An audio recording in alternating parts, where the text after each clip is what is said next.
Hello friends, स्वागत है आपका ज्ञान ज्योति साइंस क्लासेस में।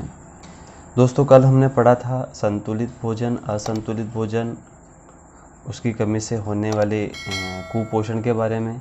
कुपोषण के विभिन्न प्रकारों के बारे में अपन पढ़ रहे थे। प्रोटीन कुपोषण के बारे में आज पढ़ना है। कल हमने विटामिन कुपोषण के बारे में पढ़ा था, विटामिनों के विभिन्न प्रकार, उनकी कमी से होने वाले रोग और उनके लक्षणों के बारे में पढ़ा था। आज हम पढ़ेंगे प्रोटीन कुपोषण के बारे में। दोस्तों, प्रोटीन कुपोषण होता क्या है? तो वही, यदि प्रोटीन की भोजन में लगातार कमी होती है तो उससे जो रोग हो जाता है उसे प्रोटीन कुपोषण कहते हैं। मुख्य रूप से भारत में यह गरीबी के कारण होता है, क्योंकि गरीब बच्चे जो होते हैं उनको पर्याप्त मात्रा में प्रोटीन नहीं मिल पाता है। भोजन के साथ में लगातार प्रोटीन नहीं मिलेगा तो उनको फिर प्रोटीन की कमी हो जाएगी, जिसके कारण प्रोटीन कुपोषण हो जाएगा, पर्याप्त मात्रा में प्रोटीन नहीं मिलने से। और इससे जो प्रभावित होते हैं वो अधिकतर गरीब जो बच्चे होते हैं वो उससे प्रभावित होते हैं, क्योंकि उनको लगातार प्रोटीन नहीं मिलता है। प्रोटीन किस में पाया जाता है? दालों में सबसे ज़्यादा प्रोटीन पाया जाता है। तो वो गरीबी के कारण दालें खरीद नहीं पाते हैं और इससे प्रोटीन से वो प्रभावित हो जाते हैं। अब यदि प्रोटीन की कमी हो गई है तो कुपोषण प्रोटीन कुपोषण कहलाएगा। और इसमें जो रोग होते हैं वो रोग दो प्रकार के होते हैं। पहला रोग होता है क्वाशियोरकोर। पहला कौन सा रोग होता है? क्वाशियोरकोर। क्वाशियोरकोर रोग के लक्षण क्या होते हैं दोस्तों? तो इसके लक्षण होते हैं पेट का फूल जाना, बच्चे का पेट फूल जाता है, फूल कर बाहर आ जाता है, जैसे कि आपको चित्र में दिख रहा है किस तरीके से बच्चे का पेट फूला हुआ है। उस बच्चे को भूख कम लगती है। भूख कम लगने से उसका स्वभाव भी चिड़चिड़ा हो जाता है।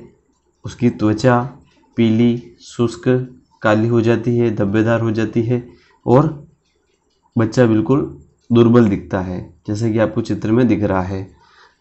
इसके अलावा जो एक और रोग होता है इसमें, मेरस्मस। इस रोग का कारण क्या है कि यदि प्रोटीन के साथ में, प्रोटीन की कमी से होने वाला रोग क्वाशियोरकोर, लेकिन यदि प्रोटीन के साथ में ऊर्जा की भी कमी हो गई है, बच्चे को ऊर्जा भी नहीं मिल रही है, मतलब कि उसको कार्बोहाइड्रेट भी नहीं मिल रहा है, कार्बोहाइड्रेट भी उसको नहीं मिल रहा है, तो मेरस्मस रोग हो जाएगा। कौन सा रोग हो जाएगा?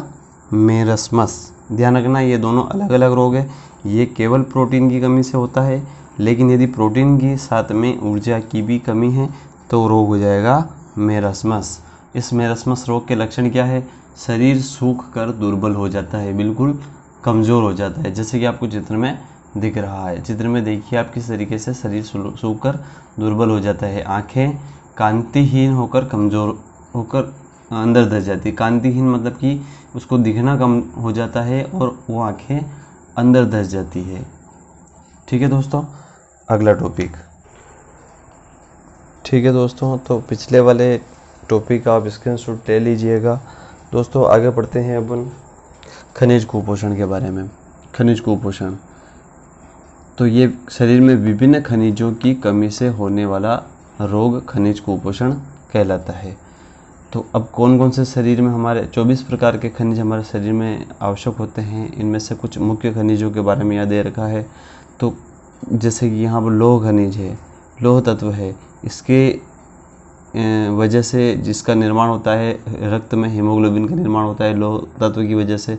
और यदि हीमोग्लोबिन की कमी हो जाती है तो चेहरा जो होता है वो पीला पड़ जाता है, जिसे कहते हैं एनीमिया। चेहरा पीला पड़ जाना मतलब कौन सा रोग है? एनीमिया। ये रक्त की कमी से होता है। रक्त में क्या होता है? हीमोग्लोबिन। हीमोग्लोबिन किस तत्व से बनता है? लौह तत्व से। ठीक है, ध्यान रखना है आपको। अगला तत्व है कैल्शियम। कैल्शियम की वजह से बनती है हमारी हड्डियाँ और दांत। तो कैल्शियम की यदि शरीर में कमी हो जाएगी तो हमारी हड्डियाँ कमज़ोर हो जाएगी और भंगुर प्रकृति की हो जाएगी। अगला तत्व है आयोडीन। दोस्तों, आयोडीन जो होता है वो हमारी थायराइड ग्रंथि की जो क्रिया होती है उसको संचालित करता है, मतलब कि थायरोक्सिन जो हार्मोन होता है उसको बनाता है। तो यदि आयोडीन की कमी हो जाएगी तो हमारी थायराइड की क्रिया मंद हो जाएगी और उसकी वजह से कौन सा रोग हो जाएगा? घेंगा, गलगंड या गाइटर रोग। ठीक है, स्क्रीनशॉट ले लीजिए इसका और वीडियो को लाइक करके चैनल को सब्सक्राइब कर लीजिए। और जो आपके और भी अन्य मित्र हैं जिनको इस वीडियो की ज़रूरत है उनको भी आप शेयर कर दीजिएगा। चलिए आगे हम समझ लेते हैं एक सारणी के माध्यम से खनिज तत्व, स्रोत और उनके कार्य। तो पहला यहाँ पर है सोडियम खनिज, जो हमें प्राप्त होता है नमक से और दूध से। ध्यान देना, सोडियम खनिज हमें प्राप्त होता है नमक से और दूध से, ठीक है, क्योंकि नमक का सूत्र क्या होता है NaCl। Na का मतलब होता है सोडियम, सोडियम इससे नमक से हमें प्राप्त होता है और दूध में पाया जाता है। सोडियम जो तत्व होता है वो हमारे शरीर में क्या कार्य करता है, तो ये हमारी मांसपेशियों का संकुचन को क्रियान्वित करता है। हमारे जो शरीर में आवेग संचरण होता है संदेशों को लाने ले जाने का, तो उनका संचरण करता है, शरीर का विद्युत अपघटन बनाए रखता है और शरीर का संतुलन बनाए रखता है। दूसरा है दोस्तों यहाँ पर पोटेशियम।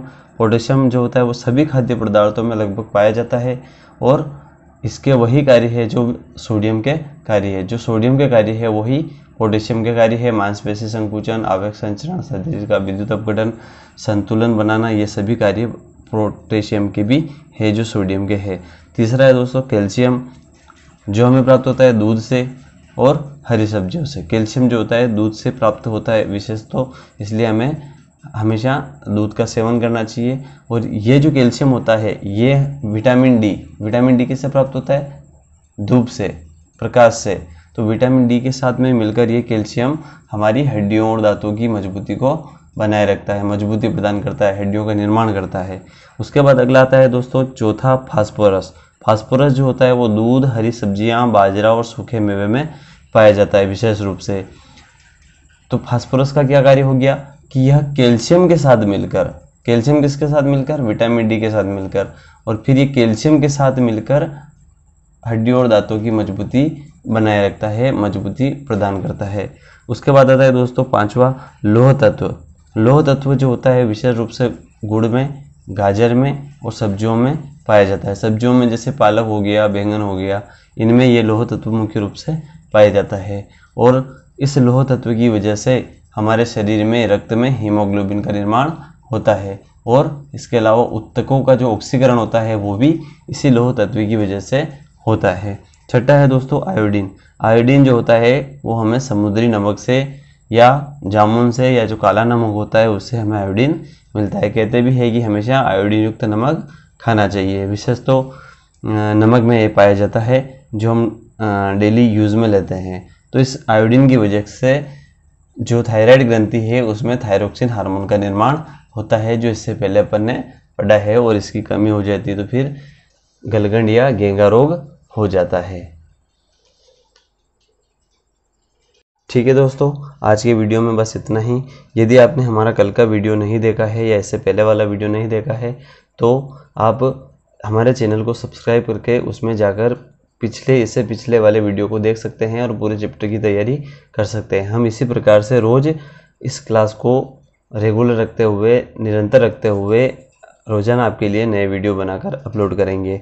इसके लिए अब हमारे चैनल को सब्सक्राइब कर लीजिए ताकि आपको बार बार दिक्कत न आए और सबसे पहले आपको वीडियो मिल सके।